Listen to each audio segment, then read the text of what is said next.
बिस्मिल्लाहिर्रहमानिर्रहीम। अस्सलाम वालेकुम नाज़रीन, मैं वासमा शिराजी। प्रोग्राम है फैसला आपका। प्रोग्राम के आगाज में आज 10 दिसंबर है, जो कि इंटरनेशनल ह्यूमन राइट्स डे, आलमी इंसानी हुकूक के तौर पे ये दिन मनाया जाता है। और इस दिन के हवाले से ही अगर हम कश्मीरियों को याद कर लें, क्योंकि आज कश्मीरियों को कैद हुए, उनका लॉकडाउन हुए बहुत तवील अरसा बीत गया है। 5 अगस्त 19 से लेके 5 अगस्त 20 और अब ये दिसंबर है कि कश्मीरी एक मुसलसल मुस्तकिल लॉकडाउन में है। एक दुनिया की सबसे बड़ी इंसानी जेल, जहां पे कश्मीरी अपने हुकूक के लिए आवाज बुलंद कर रहे हैं। आज का ये दिन फलस्तीनियों के नाम, कश्मीरियों के नाम और पिसे हुए जितने भी तबकात हैं उन सब के नाम।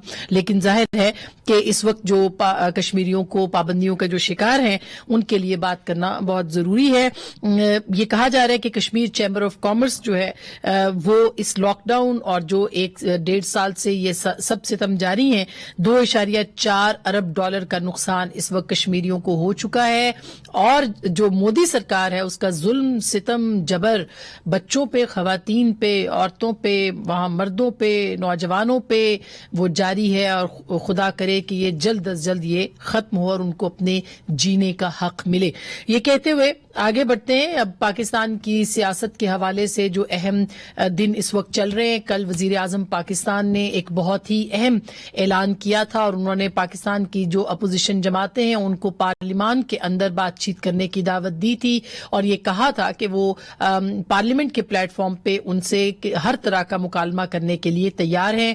कल वजीर आजम ने क्या कहा था और उसके बाद पैदर पे चीजें किस तरह से बदलती जा रही हैं उसके ऊपर भी बात करेंगे। वजीर आजम ने अपोजिशन को जो ऑफर दी वो जरा सुनिएगा।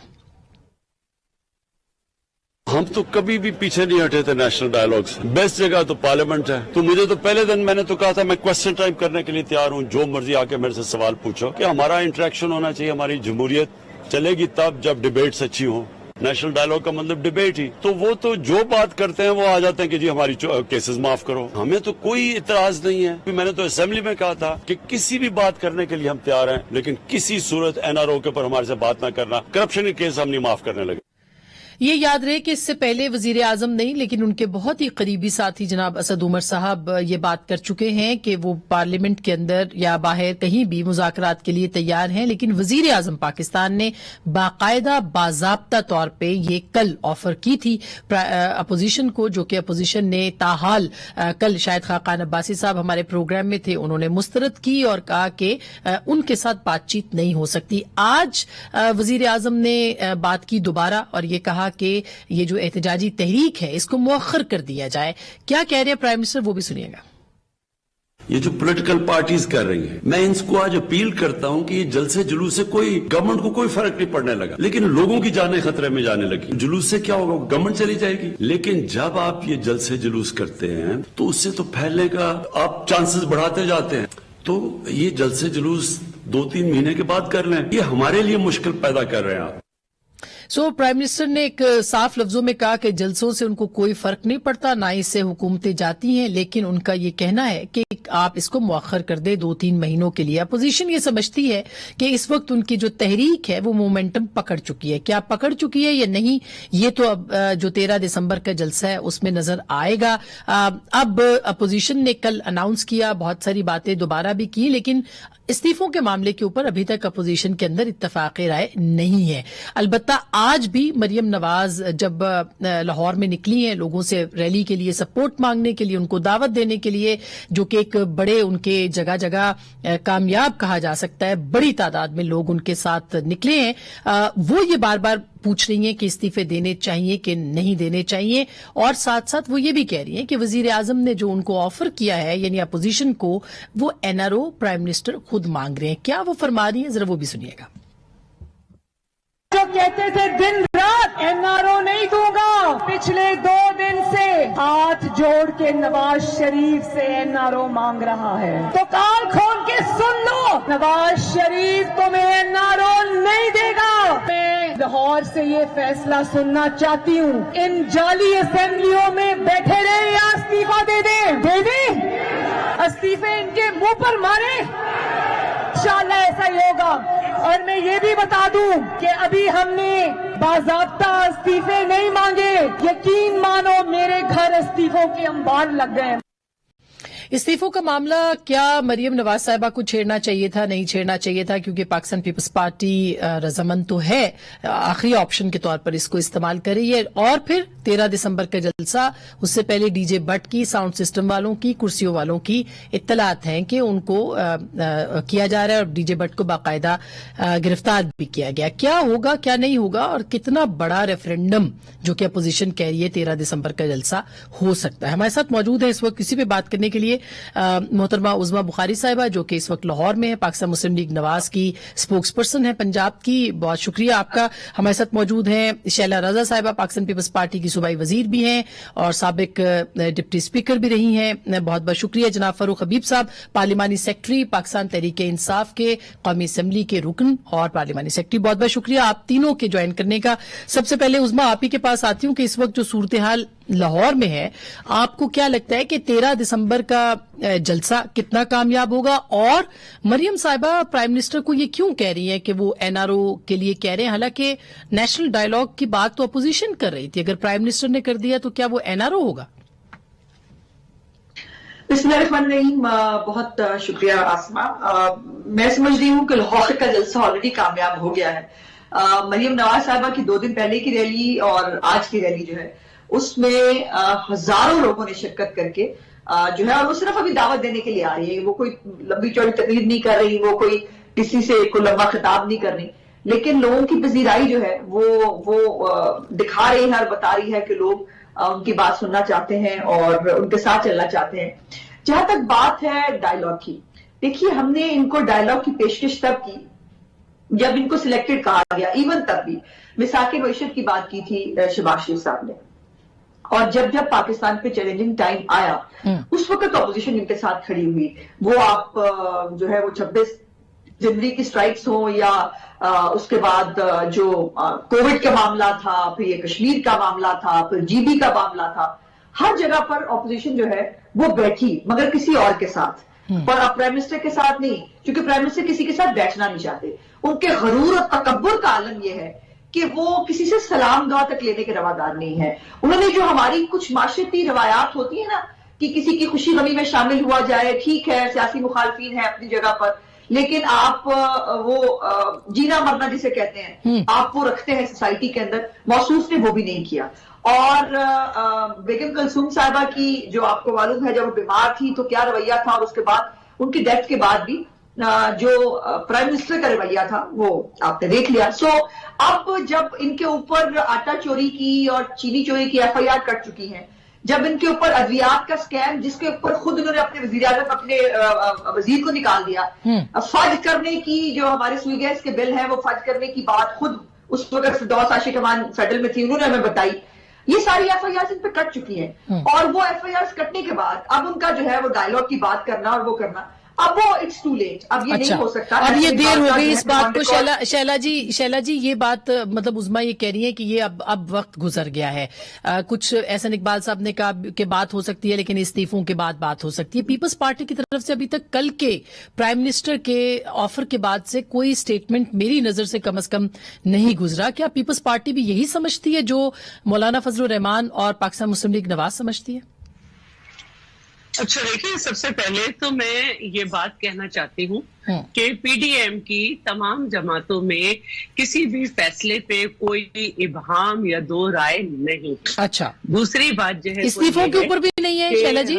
इस्तीफों पे भी कोई इबहाम नहीं है, किसी चीज पे नहीं है। और मौलाना फजलुर रहमान साहब के पास जमा कराने का मतलब भी यही है कि एक तमाम पार्टीज को ये इत्माद रहे कि हाँ पार्टी इस तरह से है, क्योंकि ये मुख्तलिफ नजरियाती पार्टी हैं, एक दूसरे के खिलाफ अभी जीबी में इलेक्शन लड़ा है, कश्मीर में भी इलेक्शन जब होंगे लड़ेंगे और एक दूसरे के खिलाफ इलेक्शन लड़ती रही हैं। और ये अलग बात है कि पीटीआई ने नून लीग के और दूसरे लोग तोड़ के खुद इलेक्शन लड़ा है। तो हमने एक दूसरे के लोग नहीं तोड़े, एक दूसरे के खिलाफ इलेक्शन लड़ा है। तो बहुत सारी बातों पे हमारा अंडरस्टैंडिंग होना, जब 26 नुकात बने थे तो हम इस मरहले से गुजर गए थे। और चेयरमैन बिलावल का पीडीएम बनाने से लेकर हर ऐलान बड़ा वाज़ेह है, बनाने में उनका किरदार और ऐलान के हम तमाम बातों पर अमल करेंगे। अब हुकूमत का ये हाल है कि जी हेड़े भी रहेंगे और पेड़े भी खाएंगे। अच्छा, आप मुझे एक बात बताएं, हम अदालतों में खड़े हैं और बगैर कुछ साबित हुए कोई साल भर से ज्यादा जेल में है, कोई 6-6 महीने अपनी बहन के साथ आसिफ जरदारी साहब ने जेल में गुजारे। हमने बड़ा बेईमाना। अच्छा शैला बिल्कुल आपने कहा इबाम नहीं, मैं उस पे मैं आ रही हूँ, आप इसे पूछ रही हूँ। नहीं, एक मिनट बात जी कर लूं। जी। आप हमें अदालत में तो अभी हम पे कुछ साबित नहीं हुआ ना। आप हमें चोर डाकू किस तरह कह रहे हैं? फिर तो आप भी चोर हैं। पार्टी फंडिंग केस में आप भी चोर हैं, मालम जब्बा में, बीआरटी में, पीडो का जो आपका मसला है, नथिया गली की हाउसिंग स्कीम में आप भी चोर हैं। तो अगर हम अदालत में हैं, आपको सिर्फ ये एडवांटेज हासिल है कि आप हुकूमत हैं, आप लोगों पे केस नहीं चल रहे। हम पे केस चल रहे हैं, साबित कुछ नहीं हुआ, रेफरेंस भी बहुत सौ के दाखिल नहीं हुआ। आप हमें चोर डाकू कह के हमें मजाकरात पे आमादा नहीं कर सकते। अच्छा, हमारे मुकदमा चलते रहे। हाँ। आप हमारे मुकदमात जहां चल रहे हैं वहां भी हमें चोर डाकू नहीं कहा जा रहा, वहां पे मुकदमात चल रहे हैं। सही है। जब फैसला नहीं आया आप हमें चोर डाकू कैसे कह रहे हैं? आप भी हैं फिर चोर। फरूक, ये सवाल तो वैसे वैलिड है, ये वैलिड है कि इल्जामात तो हैं। दवाएं चोर, आटा चोर, चीनी चोर, ठीक बात, सारे चोर हैं। अच्छा तो ये अगर आप हमें चोर डाकू कहेंगे तो हम तो बात नहीं करेंगे, वो हम अदालत में फेस कर रहे हैं। आप ना करें, आप भागते रहें। अच्छा शैला, मैं ये सवाल आगे रखती हूँ। एक तो आपने जो कहा कि सिंध असेंबली से भी आप लोग कह रहे, क्योंकि आज मैंने मुराद अली शाह साहब को सुना, उन्होंने कहा कि हम सिंध असेंबली तो कोई चीज ही नहीं है, हम हर चीज के लिए तैयार है। तो इबाम आपने कहा कि खत्म हो गया है। तो फरूक साहब, ये जो प्राइम मिनिस्टर ने अब ये कहा है, 2 दिन से मुस्तकिल कह रहे हैं, इससे पहले उन्होंने नहीं कहा, और उनके जेस्चर से भी लगता था कि वो इंटरेस्टेड नहीं है अपोजिशन से बात करने के लिए। तो क्या ये मान लिया जाए कि उनके ऊपर दबाव है, इसी वजह से वो अपोजिशन को कह रहे हैं कि आइए अब बात करें, नेशनल डायलॉग करें? देखिए, पहली बुनियादी चीज तो ये है कि अभी शैला साहिबा बात कर रही थी चोर चोर चोर की। देखें, बात ये है कि जो चोर है, जिसने अवाम का पैसा लूटा है, वो सारी दुनिया को पता है। वो आप कैमरा लेके निकल जाएं, एक सर्वे कर लें, लोग आपको बता देंगे कि मिस्टर 10% और मिस्टर 100% किसको कहते हैं। अब बात बुनियादी ये है कि हमें ना इल्जाम दें। आज आप जिनके साथ इत्तेहादी बन के बैठे हुए हैं, जिन्होंने आपको जो है वो लाहौर की सड़कों पे घसीटना था, जिनको आप जो है वो पंजाब का सबसे बड़ा जो है वो डाकू कहते थे, जिनको आप सिक्योरिटी थ्रेट कहते थे, ये मुकदमात तो जाली अकाउंट्स के उनके दौर में बने। चौधरी निसार उनके वजीर दाखिला थे, FIA उनकी उस वक्त जो है वो बशीर मेमन साहब मौजूद थे, वो आपके खिलाफ कार्रवाइयां कर रहे थे। आसिफ अली जरदारी के करीबी दोस्त जो हैं आसिम साहब, डॉक्टर आसिम साहब, उसको हमारी हुकूमत ने तो नहीं पकड़ा था, उन्होंने पकड़ा था। शर्जील नाम मेमन को उन्होंने पकड़ा था। ओमनी ग्रुप को गिरफ्तारियां नून लीग के दौर के अंदर शुरू हुई थी, ये हमने तो नहीं पकड़ी थी। मसला ये है कि आज आपका प्रॉब्लम ये है क्योंकि आप दोनों जमातों की क़यादत करप्ट है। एक को तो सजा हुई है इवन फील्ड से, मरियम नवाज भी सजा याफ्ता है, उनकी सजा तो मुअत्तल हुई है इस्लामाबाद हाई कोर्ट से, क्विटल तो नहीं हुआ। नवाज शरीफ भी सजा याफ्ता भी हैं, अब अदालत के सर्टिफाइड जो है वो इश्तिहारी भी हैं। तो ये सबक तो किसी और को पढ़ाएं, अवाम ये सबक पढ़ने वाली नहीं है। सही मसला ये है कि आज फरूक, ये तो हो गया, ये तो आपने जवाब दे दिया, लेकिन ये मुझे बताया कि जी मैं वो आप सवाल ऐड कर लूं ना उसमें, आप ही जवाब नेशनल डायलॉग की बात करते हैं। 1 मिनट आसमा, जब हम नेशनल डायलॉग की बात करते हैं तो हम ये कहते हैं कि 2013 में जब उस्मा बैठी हैं यहाँ पर, जब आसिफ अली जरदारी साहब इनके वो हीरो हुआ करते थे, उस वक्त वो कहते थे कि यारो इलेक्शन है। मौलाना फजलुर रहमान भी कहते थे कि पूरे पाकिस्तान में धांधली हुई है। कोई एक जमात बता दें जिसमें 2013 में कहा हो कि धांधली नहीं हुई। तो आप इस बार कह रहे हैं धांधली हुई है। हम आपको कहते हैं आए आके बैठे आके इलेक्टोरल रिफॉर्म्स करने, उसके ऊपर आप बात करने को तैयार नहीं। इनसे पूछें कि कौन सा एहतजाज किया इलेक्टोरल रिफॉर्म्स के ऊपर, कौन सी असम्बली का बाइकआउट इन्होंने किया। ये बाइकआउट करते थे प्रोडक्शन ऑर्डर लेने के लिए, ये बाइकआउट करते थे NRO लेने के लिए। क्या हम फैटफ बिल के ऊपर इनके साथ नहीं बैठे? वहां पर ये जेब से निकाल के 34 निकाती नैब को ताला लगाओ जो है वो 34 शिकें लेकर आ गए। लेकिन जो चीनी कमीशन की रिपोर्ट थी और जो पेट्रोलियम की, अभी प्राइम मिनिस्टर को पेट्रोलियम के ऊपर भी रिपोर्ट पेश की गई है, लेकिन ये रिपोर्टें पेश होती हैं, उस पर अमल दरामद नहीं होता। एक मिनट आसमा, बात ये है, एक मिनट, बात ये है कि इस कौम के साथ कितना बड़ा डाका नून लीग ने मारा। हमें आप चीनी की बात करते हैं, 26 अरब रुपए की सब्सिडी शायद खाकान अब्बासी ने दी है। कल वजीर आजम एयर सियाल का इफ्तिताह करके आए हैं। उस एयर सियाल जो कि सियालकोट की बिजनेस कम्युनिटी बना रही थी, इसी शायद खाकान अब्बासी ने उनको लाइसेंस लेने नहीं दिया क्योंकि इसकी एयर बिलू थी। चीनी की इस मुल्क के अंदर शुगर मिलने सबसे पहले किसने लगाई? नवाज शरीफ खानदान ने, जिस मुल्क के ऊपर हाकिम है। क्या इस मुल्क के हाकिम को जेब देता था वो इस मुल्क के अंदर कारोबार करें, उनकी औलादे कारोबार करें? अच्छा, आज पूरे ठीक है उस्मा, एक तो ये अब नैरेटिव, अब ये बयानिए की जंग है, बताने पड़ेंगे। ठीक है फरूक, मैं जवाब ले ये पेट्रोलियम कमीशन की कहानियां ना सुनाएं। ये तो इमरान खान का तुरा इम्तियाज है, ठीक है, उसके सर पे सजता है कि उसने माफिया को आगे हाथ डाला। उस्मा, अब ये बयानिए की जंग है जिसको आप 13 दिसंबर को जिसके खिलाफ आप लड़ेंगे। जो बात फरूक कह रहे हैं ये वो नैरेटिव है जो लोगों के पास मौजूद है, इसको आप कैसे खत्म कर सकते हैं? 13 दिसंबर अहम दिन है। कौन से लोगों के पास मौजूद है? ये जो आरटीएस पे आए हुए हैं इनके पास मौजूद है। अब जरा बड़ी अच्छी बात है कि लेकिन मुझे आज लग रहा है कि या तो फरूक की तबीयत ठीक नहीं है या कोई मसाइल है, मतलब आज हर बात गलत कर रहे हैं। पहली तो बात है कि पंजाब का डाकू आपने कहा था परवेज इलाई को, जो आज आपका हमारा पंजाब असेंबली का स्पीकर है, वो हमने तो कहा ही नहीं था। दूसरी बात यह है कि सर्वे की बात कर रहे हैं, बहुत दुरुस्त बात कर रहे हैं। आज जो सर्वे है ना वो बीप के बगैर सुनाए नहीं जा सकते। उस सर्वे में जो गालियां, और अभी 3 दिन पहले सरगोदा के जो ताजिरों की एक वायरल हुई है वीडियो, आपने देखी होगी अगर, जिसके अंदर वो बद्दुआएं दे रहे हैं। इनको हमें देखिए, पहले होता था कि हुक्मरानों को गालियां पड़ती थी, इनको गालियों के साथ साथ बद्दुआएं भी मिलती हैं। अब ये इनका क्रेडिट है। अब आ जाते हैं जरा जो एयरलाइन की बात थी, फिर गलत 2017 फरवरी में उनका जो है वो एयरलाइन का लाइसेंस जो है वो कर दे दिया गया था। आपने एज यूजुअल, बजाय शर्मिंदा होने के, एज यूजुअल हमारे दिए हुए प्रोजेक्ट के ऊपर जाकर दोबारा तख्ती लगा के जो है वाहवाही हासिल करने की कोशिश की। तो इनका तो बेचारों का प्रॉब्लम ये है, क्यों ना पूछे इनसे चीनी की बात। अच्छा, जब हम थे ना, तब जब अगर सब्सिडी मिली थी तो उस वक्त चीनी का क्राइसिस पैदा नहीं होने जा रहा था, और झूठ नहीं बोला गया था कि आप जो है चीनी सरप्लस में आप चीनी बाहर भेज दें। उसके बाद वो चीनी ट्रिपल कीमत में पाकिस्तान ने मंगवाई, इसका हिसाब कौन देगा? अच्छा, जब हम थे मैं इसका जवाब फरूक साहब से ले लूंगी, फरूक से भी ले लूंगी, शैला से भी बात करते हैं। मुझे बात तो पूरी कर लेने दो ना, फरूक साहब को इतना अनइंटरप्टेड लंबा टाइम, मुझे ब्रेक लेना है उस्मा। मुझे दो बातें तो पूरी, दो लोगों का जवाब भी दे रहे हैं। जी करे जी। एक तो बात यह है कि ये जरा बात करने से पहले ना थोड़ा हकायक देख लिया करें। हम कोई पागलों की बस्ती में नहीं रहते, हमारे पास भी इस वक्त मीडिया का दौर है, हकायक का दौर है। जरा निकाल के देखें, अपने ही ब्यूरो ऑफ स्टैटिस्टिक्स से पूछ लीजिए कि जब हम चोरों और डाकुओं की हुकूमत थी ना, तब चीनी 55 रुपए मिलती थी, आज 110 रुपए मिल रही है। और जो अब बाहर से चीनी मंगा के अरबों रुपए की, वो 90 रुपए 95 रुपए देने की कोशिश कर रहे हैं। अच्छा। आटा चोरों और डाकुओं की हुकूमत में 35 रुपए मिलता था, आज आटा 55। ये तो है महंगाई तो है, इससे तो कोई इनकार नहीं कर रहा, लेकिन बात बयानिए की है। मैं एक छोटी सी ब्रेक लेती हूँ। अच्छा, मैं ब्रेक के बाद इस पे बात कर लेती हूँ, क्योंकि मैं इसलिए ये बात कर रही हूँ क्योंकि हुकूमत ये कहती है कि ये करप्ट है और अपोजिशन ये कहती है कि नहीं, हुकूमत भी करप्ट है। तो अब ये 13 दिसंबर का जो जलसा है, ये असल में किसके बारे में कितना रेफरेंडम साबित होगा, ये इंपॉर्टेंट है। ब्रेक के बाद बात करेंगे।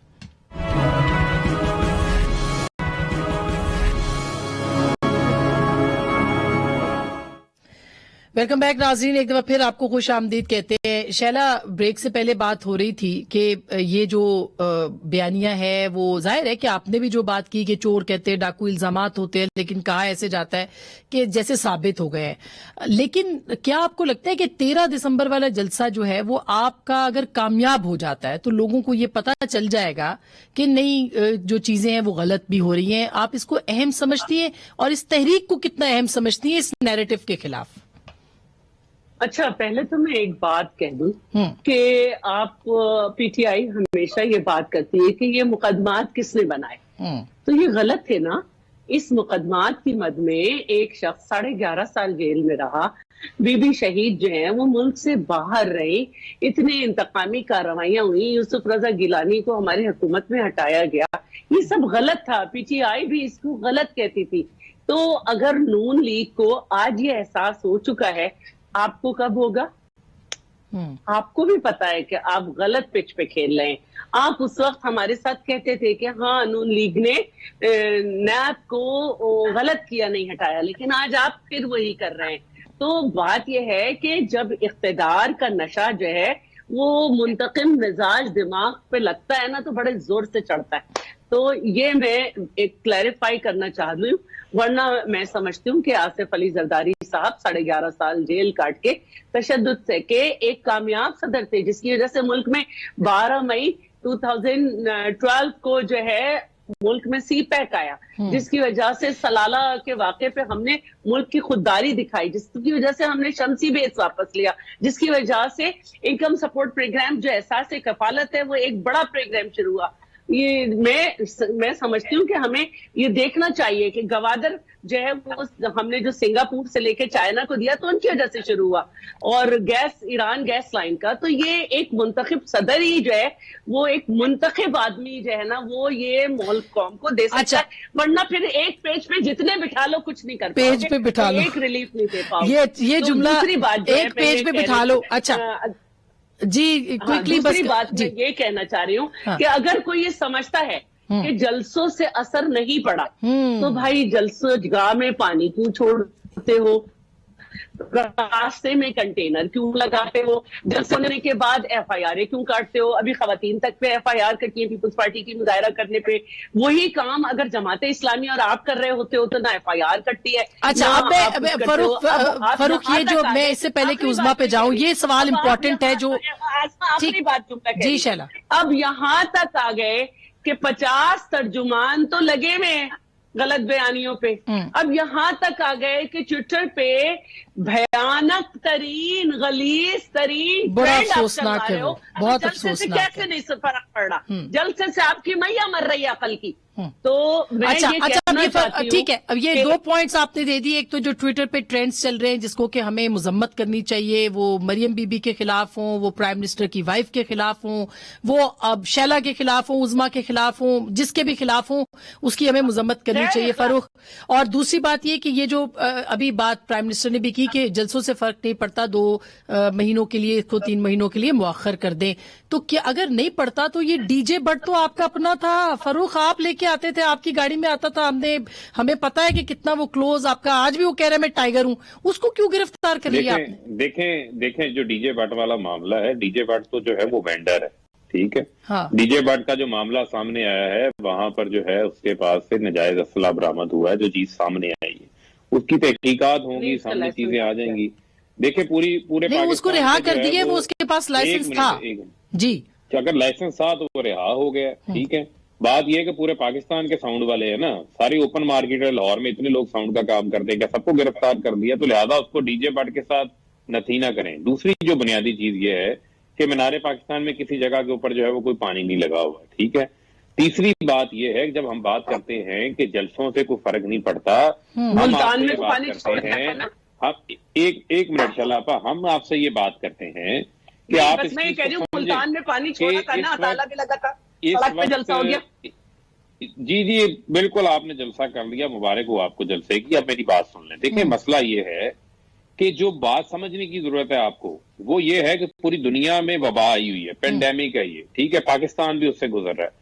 आप क्या चाहते हैं? आप एक वक्त में कहते होते थे जनाब के लॉकडाउन कर दें, ऑपोजिशन कहती थी, मीडिया कहता था हमें कि बाहर ना निकलें, हुकूमत कंट्रोल नहीं कर पा रही। अब आप कोरोना को लीड कर रहे हैं, फैला रहे हैं। आज मरियम बीबी लाहौर की गली गली में कोरोना पहुंचा रही हैं। आप पूरे पाकिस्तान से लोग जमा करेंगे, जलसे में लेकर आएंगे पूरे पाकिस्तान से कोरोना लाहौर। ये बात तो वैलिड है कि अगर 2-3 में मतलब क्यों नहीं हो सकती तहरीक? हाँ, टाइम कम है इसलिए मैं कह रही हूँ सब अपनी बात। टाइम अभी है ना, मुझे तो बोलने का मौका नहीं मिला ना, मुझे दे दे टाइम, 1 मिनट। देखें, पहले लाहौर में कोरोना लेकर आएंगे, फिर लाहौर से कोरोना फिर पूरे पाकिस्तान के अंदर पहुंचाएंगे।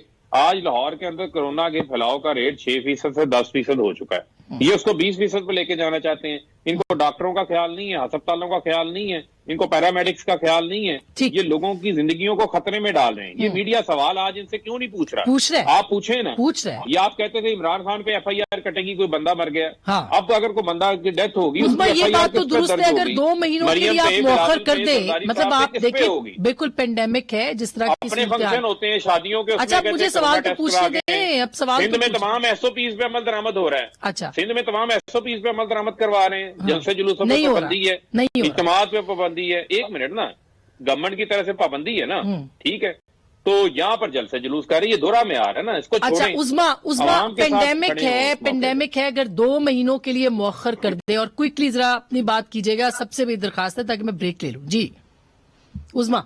देखिए, पेंडेमिक जो है वो PDM के लिए है, बाकी पूरे पाकिस्तान के लिए पेंडेमिक नहीं है। ये फिर वही बात है ना, मुझे फरूक मतलब हैरत यह है कि फरूक को बात करते हुए थोड़ा सा हकायक के साथ आगाही होनी चाहिए। या मुझे छोड़ो, NCOC की निकालो जरा डिटेल्स, वो क्या बता रहे हैं? जिन इलाकों में इन्फेक्शन का रेट जो है वो बहुत ज्यादा है, वहां पर तो जलसे हुए ही नहीं, वहां पर इन्फेक्शन का रेट ज्यादा है ना, तो फिर वहां पे वो भी PDM पे डाल दो। अब ये होगा, ये होना ये है कि बहुत जल्दी इंशाल्लाह ताला मीनारे पाकिस्तान को भी आमदन से ज्यादा असासों का नोटिस मिलेगा, और जो है वो उसको भी जो है गिरफ्तारी की कोशिश की जाएगी। इनको लाहौर हाई कोर्ट ने, इन्होंने पिटीशन डलवाई, पहले इस्लामाबाद हाई कोर्ट में, वहां से फारिग हो गए, उसके बाद लाहौर हाई कोर्ट में, और कल लाहौर हाई कोर्ट ने इनको हुक्म दिया और कहा कि 2 दिन के अंदर जो है इनको जलसे की इजाजत का फैसला किया जाए। ठीक। इनके खौफ का आलम यह है कि अभी तक जलसे की इजाजत भी नहीं दे पा रही है, और हमने तो कहा है कि जलसे की इजाजत देंगे, वेल एंड गुड, मीनारे पाकिस्तान पे होगा। अब मुझे ये बताइए, पूरा पाकिस्तान जो है वो काम कर दे लॉकडाउन, किसने रोका इनसे? हम तो आज भी कह रहे हैं करें लॉकडाउन ना।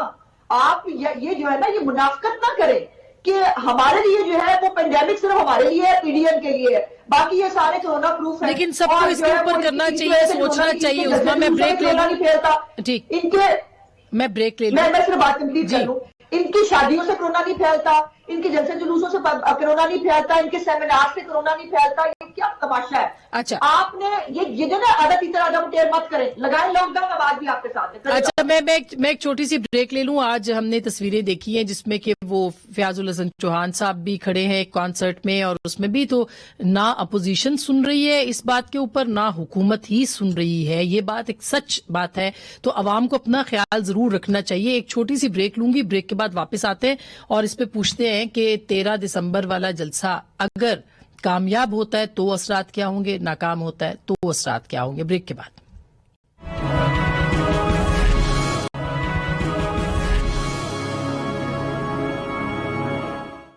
वेलकम बैक नाज़रीन, एक दफा फिर आपको खुशामदीद कहते हैं। शैला, 13 दिसंबर का जलसा जो है वो क्या कामयाब अगर हो गया तो असरात क्या होंगे, और अगर नाकाम होता है तो असरात क्या होंगे? हमारे सारे जलसे नाकाम हुए हैं। रास्तों के कंटेनर, लोगों की उसके बाद की गिरफ्तारियां, मुश्किलात, और एन मौके पे जलसे की इजाजत देना, खड़े होकर लोगों का जलसा सुनना, सारे जलसे कामयाब हुए हमारे। और ये जलसे जो है ये राय आमा हमवार करने के लिए की जाने, जिसमें हमें कामयाबी हुई। और हर जगह जहाँ पे खास तौर पे मुल्तान में तो पहुंचने नहीं दिए गए काफिले, तो मुल्तान के लोगों ने निकल के जलसा कामयाब किया, तो ये जलसा भी कामयाब होगा। और जैसे कि हमने देखा कि मरियम साहिबा खुद भी निकल के लोगों को दावत दे रही है, तो जलसा तो कामयाब होगा, इसमें कोई दूसरी राय नहीं है। राय हमवार हो चुकी है। इसके बाद हमारा दूसरा राउंड शुरू होगा जो हिकमत अमली है, जिसका ऐलान जलसे में होगा, या उसके बाद की प्रेस कॉन्फ्रेंस, वो पहिया जाम, और उसके बाद फिर ठीक है। अच्छा उस्मा, आपको क्या लगता है कि ठीक है, आपको लगता है कि ये जो जलसा है इसका एक साइकोलॉजिकल इम्पैक्ट भी होगा हुकूमत के ऊपर? हमेशा होता है वो, और वो देखे ना, वो इफेक्ट पहले से ही आना शुरू हो गया कि हाँ मैं बात नहीं करूंगा, मैं किसी से हाथ नहीं मिला सकता, मैं मीटिंग में नहीं बैठूंगा। अब कहते हैं बात हो सकती है, तो वो तो इफेक्ट हो रहा है। और जलसा मतलब आपको कम से कम 2 रैलीज जो मरियम साहिबा ने आज कर ली है, उसके बाद भी आपको लग रहा है, जरा अगर आपको आपके कैमरामैन आपको भिजवा सके, इस वक्त ग्वाल मंडी के अंदर जो हजारों की तादाद में पब्लिक इस वक्त मरियम साहिबा की गाड़ी के इर्द गिर्द और आगे पीछे मौजूद है, उससे अंदाजा लगा लीजिए कि ये ट्रेलर है तो फिल्म कैसी होगी। और मेरा मशवरा है अपने हुकूमती तर्जुमानों और भाइयों बहनों के लिए कि ब्लड प्रेशर की गोलियां जो है वो जरूर खा ले और नींद की गोलियां खा के सोइए, क्योंकि 13 तारीख तक हमें आपकी जरूरत पड़ेगी। फरूख आप क्या कहते हैं? देखें बात ये है कि ये फिल्म जो है वो रिलीज होने से पहले ही डब्बा फिल्म बन चुकी है, पिट चुकी है। इस फिल्म को अवाम मानने को तैयार नहीं है। इसका मसला ये है, इनका ये कहते हैं लॉकडाउन लगा दें, ये कहते हैं लोगों को बेरोजगार कर दें, शटर डाउन कर दें, लोगों के चूल्हे भजा दें। यही एजेंडा है इनका अपोजिशन का। यही तो पाकिस्तान की आवाम समझ चुकी है कि ये पूरे मुल्क में इतना कोरोना फैला देना चाहते हैं, अस्पताल भर जाएं, कि कारोबार बंद हो जाएं, लोगों के चूल्हे ठंडे पड़ जाएं, और ये उसके ऊपर बैठ के जो है वो उसके ऊपर बैठ कर तमाशा करें। आज मुल्क की मैशियत रीइंस्टेट हो गई, आज जो है वो टेक्सटाइल एक्सपोर्ट बढ़ गई, आज लार्ज स्केल मैन्युफैक्चरिंग बढ़ गई, आज करंट अकाउंट सरप्लस हो गया, आज टैक्स टारगेट से ज्यादा कलेक्ट हो रहा है, आज जो है वो हाउसिंग के ऊपर नए पाकिस्तान के तहत घर बनना शुरू हो गए हैं, कामयाब जवान के तहत लोगों को कारोबार के लिए बहुत शुक्रिया। अगर ये सब कुछ है, आज मुल्क के हालात खराब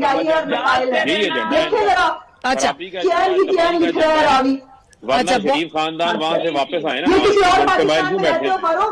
अच्छा, बहुत शुक्रिया इसका, हमें किसी और लंदन चले जाएंगे। बहुत शुक्रिया, थैंक यू सो मच आप सब मेहमानों का। लेकिन इम्पोर्टेंट बात यही है, 13 दिसंबर को लोग निकल रहेंगे या नहीं निकलेंगे, जो भी सूरत हाल होगी, हुकूमतों के ऊपर प्रेशर जरूर पड़ता है और हुकूमतों को चाहिए कि वो अपनी अपोजिशन को इंगेज करे। प्राइम मिनिस्टर ने दावत दे दी है, हो सकता है किसी स्टेज पे अपोजिशन भी रजामंद हो। गुफ्तगू आपने सुनी, फैसला आपका।